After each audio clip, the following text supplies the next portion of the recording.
Hi guys! It's me, Kelly! Nandito kami ngayon sa Labangan Resort. Actually, I don't know how to pronounce it. Either Labangan or Labangan Resort. It is located here in Abukay, Bataan.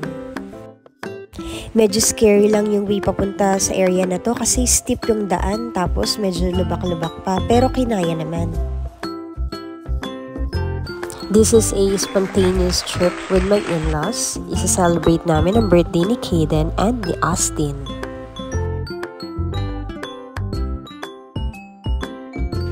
Now, I'm with Kaden. Papunta na kami sa cottage area. Pipili na kami kung saan kami pupwesto. Kami lang ata yung tao dito ngayon kaya madami kaming choices sa mga cottages at solong-solo namin yung area na to.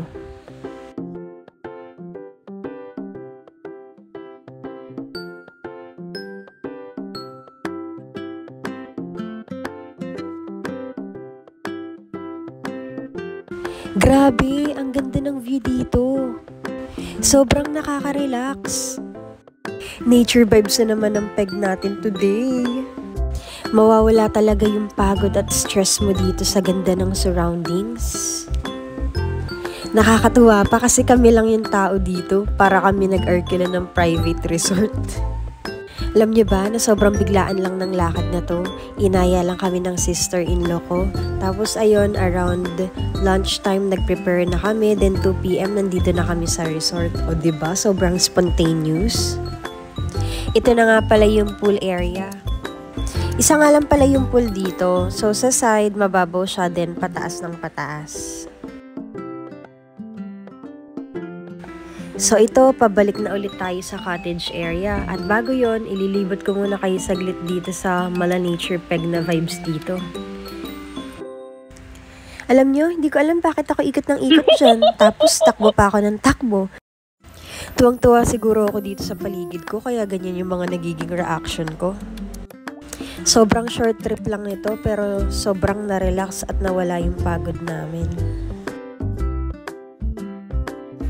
Ito papalapit na pala tayo sa cottage area namin. Nga pala, itong cottage namin, this is worth 1,500 actually, pero binigay na lang sa amin ng 1,000 pesos kasi kilala ng in-laws ko yung may-ari nito.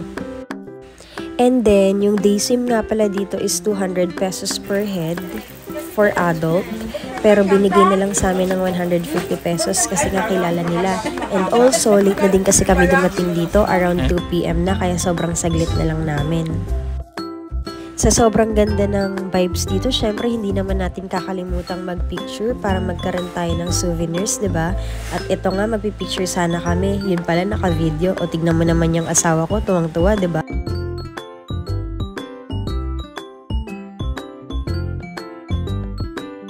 By the way, gamit ko nga pala dito yung Hohem Pro na stabilizer na regalo ng asawa ko. Share ko lang!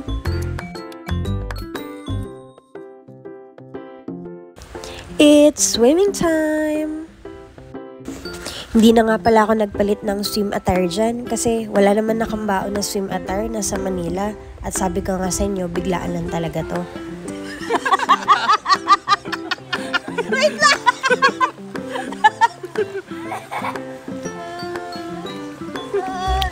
Wow! O siya, sige, bye-bye na. Magsuswimming na kami. Till our next video. Bye-bye!